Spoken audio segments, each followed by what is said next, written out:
Alright, let's do a tour of the perennial garden. And I consider this part of the perennial garden, but we definitely got some dahlias coming in. That one didn't come up, so the Swan Island dahlias sent me a replacement, which was kind of cool.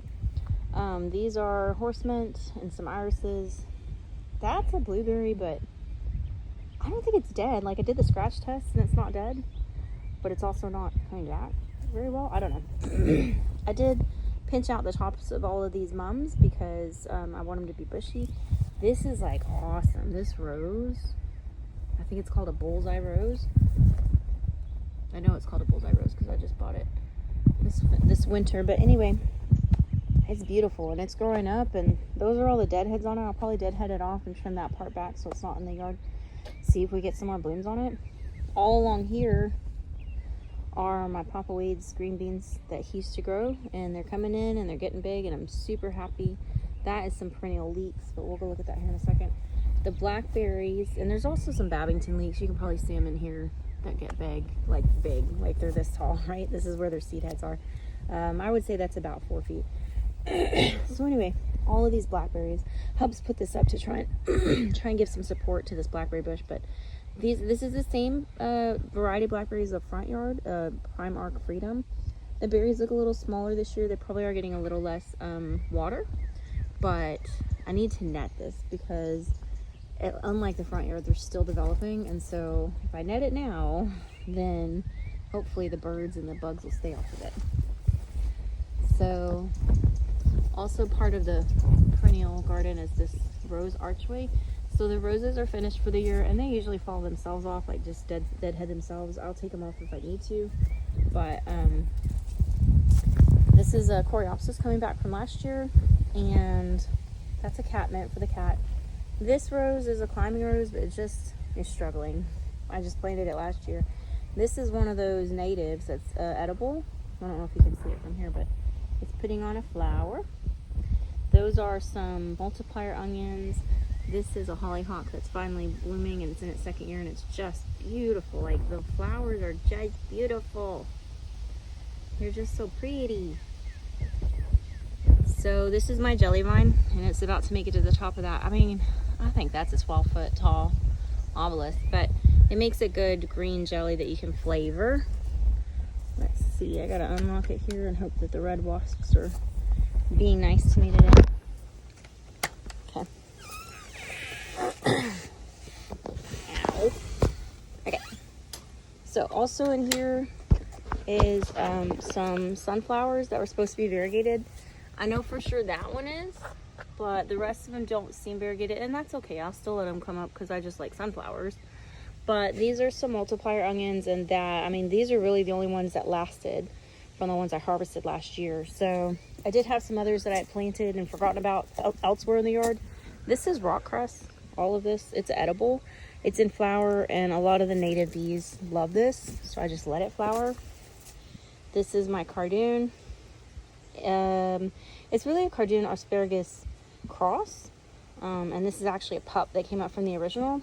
So I do have like a good amount of drip tape along here this year, so I'm hoping I can keep this happy. That's a mullein, and it's in its second year, so I'm hoping that it's gonna like put a flower stalk up. This is my Yapone holly. It's a weeping Yapone, and it's gotten very tall. All of this stuff we're gonna move into a new flower bed I found. Oh, let's pull out. Squirrels are helping. This is a variegated willow, but clearly not all of it's variegated because these are the newest stalks, and they're not. They're like variegated at the base, but then when they get big, they're not. That's okay. Lemon balm, orange mint. This is perennial sorrel, French sorrel that's going to seed, which is cool. And then these guys, I gotta find them. So this is a katuk, and it does have like one little leaf, and then there's a katuk over here that, I mean, they're still green, but they're not really leafing out like I would expect them to. So I don't know, maybe I just need to keep them like more watered. That was a beautiful dahlia, but something's wrong with it because it is just dying. It didn't look great when I bought it, but I was hoping it was just because it was, you know, not being cared for. But I've been watering the bejeebus out of it, and it's just not coming back. The raspberries are looking so good, like so good and full. So I'm excited about that. I think the tape's gonna help with that. Of course, I do have a Bethany that is taking over everything, but it's edible, so I'm not too sad about it. It's just kind of a pain in the butt that it's taking over everything. So here, I don't know if you can see them, but here and here, here, and here, there is, these are cranberry hibiscus, which I've never grown before, and I'm pretty excited to see them come up. There's some little baby jewels of opar in here too. Excuse me, and it looks like some garlic, maybe? Looks like garlic. So the asparagus are getting really tall. I'm gonna have to cut that one down. But they just keep this whole area shaded, and it's also called a sakis, that edible. Those just grow rampant back here. So that's how it is. I did seed for some winged peas down here, but I don't know if they came up and died or if, oh wait. So that's one, but it looks like it's being attacked. So maybe that's what happened to all of them. Well, go on, dude. I need you to just tough it out and grow big and tall. Let's see, did any come up over here? I seeded this pretty heavily too. It looks like this one. Man, that is not a lot of return for as many seeds as I put in there. So, okay, well, let's hope those two make it, because yeah, I'll have to reseed again if not, and I really hate having to do that. It seems like such a waste when they just die so quickly, and I don't know if it's birds or bugs or what, but it's frustrating. So in here, I have some Origeron.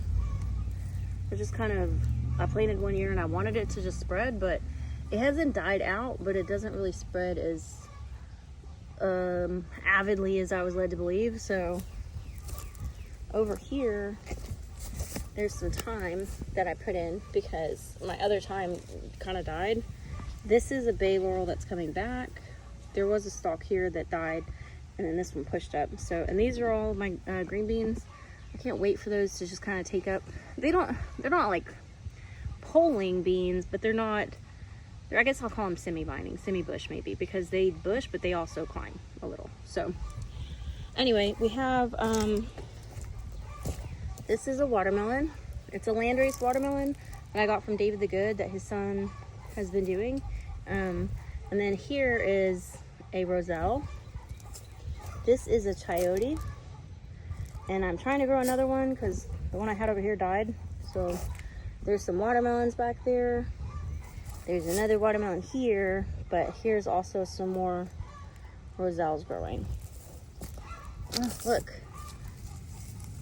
Oak tree seedlings. Anyway, so we should have three roselles and 3 watermelons here. And the watermelon lines I expect to just kind of go everywhere. There's some emerald okra here, here, here, and here. I thinned it out once. Gonna thin it out again. These are loofah gourds, with like the squishy big white seeded loofah gourds here that just self-seeded. I'm gonna let them grow up this fence, so I don't see why not. I did put some sunflower seeds back here. It's just because Hubs and me like sunflowers, so we're gonna see if we can get them to grow. For some reason, sunflowers from seed tend to get demolished by pests around here, so we'll see if they make it.